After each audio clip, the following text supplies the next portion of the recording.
പ്രിയമുള്ളവരെ, ഞാൻ ഹരീഷ് ആർ നമ്പൂതിരിപ്പാട്. മുയലോടും കുന്ന് ഈ കഥ കേൾക്കൂ. മാനടിക്കുന്ന് ശുദ്ധവായുവും ശുദ്ധജലവും പച്ചപ്പും നിറഞ്ഞ ശാന്തമായ ഒരു ഗ്രാമമായിരുന്നു. ഒരു ദിവസം കൃഷിക്കാരനായ ശശാങ്കൻ അത്യുൽപാദന ശേഷിയുള്ള 4-5 മുയലുകളെ കൊണ്ടുവന്നു.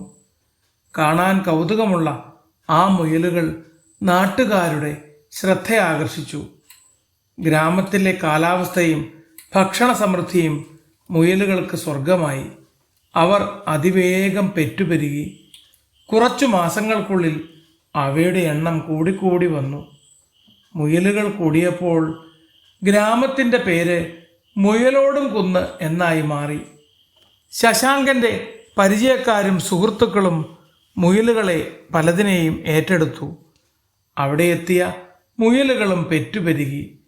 ആദ്യം കുട്ടികൾക്കും മുതിർന്നവർക്കും ഒരു കൗതുകമായിരുന്നു ആ മുയലുകളെന്നുണ്ടെങ്കിൽ പിന്നീട് അവ ശല്യമായി മാറി.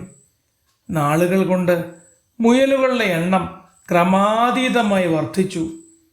രാത്രി പാടങ്ങളിലിറങ്ങി മുയലുകൾ വിളകൾ തിന്നു തീർത്തു.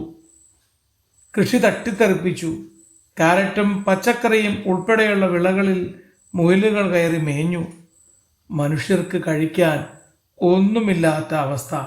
മനുഷ്യനോടും കുന്ന് എന്ന് പേരിടേണ്ട സ്ഥിതിയായെന്ന് നാട്ടുകാർ അടക്കം പറഞ്ഞു. ചെടികൾക്കും തൈകൾക്കും വളരാൻ ഇടമില്ലാതായി. പുല്ലും പഴങ്ങളും പച്ചക്കറികളും തിന്ന് മുയലുകൾ പെരുകി.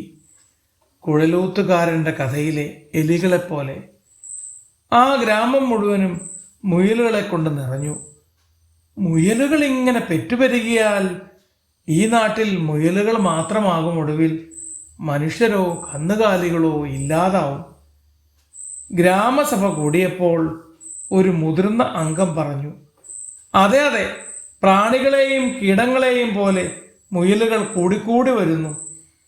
അവയുടെ വംശവർദ്ധനയാണ് പ്രശ്നം. അത് നിയന്ത്രിക്കണം. ഇങ്ങനെ പോകുന്നു ചർച്ച.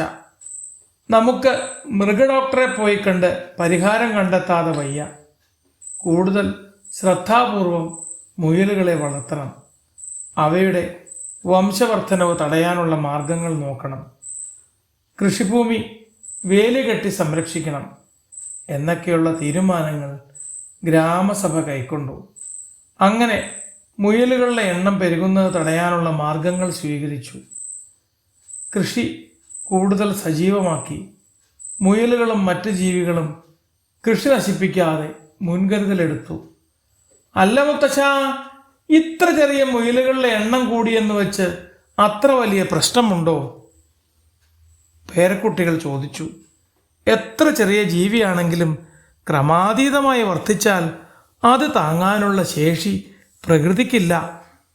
അവയ്ക്ക് വസിക്കാനുള്ള സ്ഥലവും ആഹാരവും എവിടെ നിന്നുണ്ടാവും? അതുകൊണ്ട് ഏത് ജീവിയാണെങ്കിലും ക്രമത്തിലധികം വർദ്ധിക്കുന്നത് ലോകത്തിന് നല്ലതല്ല. മുത്തശ്ശൻ പറഞ്ഞത് കേട്ട് കുട്ടികൾ തലയാട്ടി.